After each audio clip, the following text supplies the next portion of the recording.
What's up, guys? So, yesterday, I believe LeBron James met with the Cleveland Cavaliers. I don't know what the results of that meeting were. Probably LeBron said, "Thanks for everything.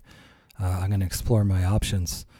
And now, the very next day, he's in Manhattan. So, he might have flown out last night. I don't know. But Jeannie Buss is also in Manhattan, and she's cryptically tweeting, "Do not underestimate." And then I think she said, "That's all I got to say," or something like that. And also, Kawhi Leonard spotted in New York. So, I think Jeannie Buss is okay. And also, do not underestimate. That's a famous quote from her father, Dr. Buss, who said that to Kobe when Kobe was close to leaving the Lakers. "Don't underestimate me winning championships," is what Dr. Buss said. And so she's kind of referencing that, but she's also talking about this whole state of the franchise right now and what kind of major moves might be about to go down.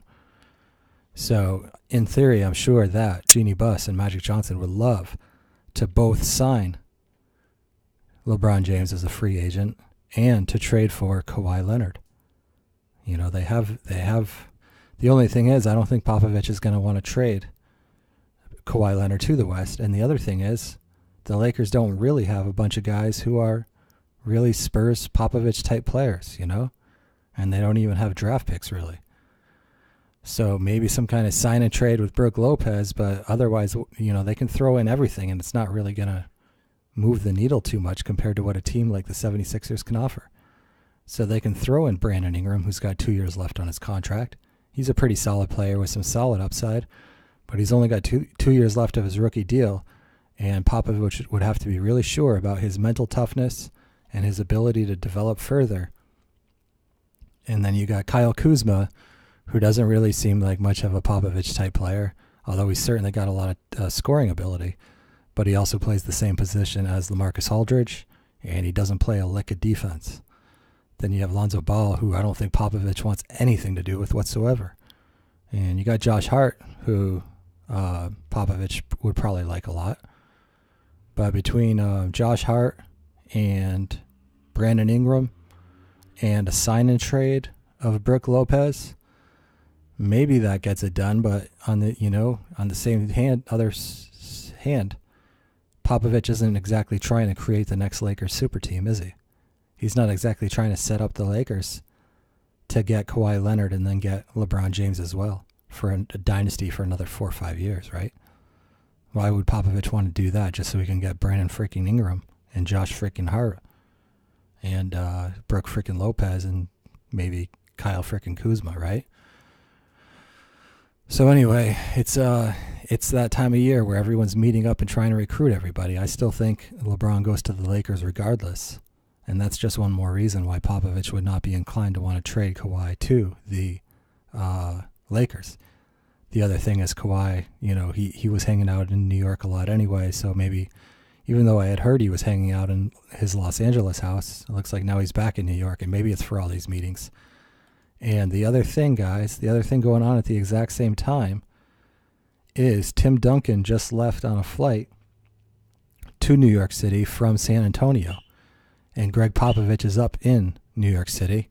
So they are probably meeting with LeBron James and recruiting him. So LeBron James right now is basically holding all his free agency meetings in New York City. You got Jeannie Buss and the Lakers out there. You got Popovich and Tim Duncan up there making their pitch.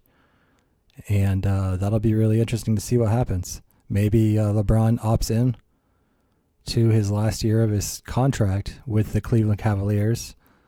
And then they trade LeBron, sign and trade for LaMarcus Aldridge. And then, maybe Kawhi Leonard will be much more likely to want to stay in San Antonio, especially since he doesn't have to be the man, while also getting a publicity boost by playing next to LeBron James, just like Kawhi Leonard just like Kyrie Irving got a huge publicity boost just from being LeBron James' sidekick, right? So LeBron's only going to make Kawhi Leonard look better, and at the same time taking pressure off Kawhi Leonard. We already know that Kawhi and LaMarcus Aldridge don't really seem to get along. They were certainly fighting over shots, and LaMarcus Aldridge was ready to bounce out of there last year. So at least in that regard, the Cleveland Cavaliers could get something for LeBron. It would probably cost him more than just LaMarcus Aldridge, though. Maybe draft pick, something, I don't know exactly, but that's what, if that's what LeBron wanted and demanded, at least LaMarcus Aldridge has about 2 years left on his contract. He can be a number one option for a team. And, him and Kevin Love would actually be a pretty solid front court. And you get most of your scoring from that front court as well. Then they have their draft pick to, draft a point guard, maybe a Colin Sexton or something like that, someone real speedy who can get to the lane while Kevin Love and LaMarcus Aldridge are stretching out the floor. It's not a real young nucleus, but because Kevin Love and LaMarcus Aldridge are a little older, but it could still be a solid team that could arguably fight for the playoffs in the East. We got some things going on. Just a quick update on the recruiting situation.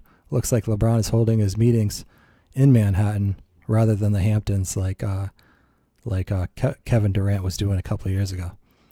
All right, guys, let me know what you think. I'll see you soon. Peace.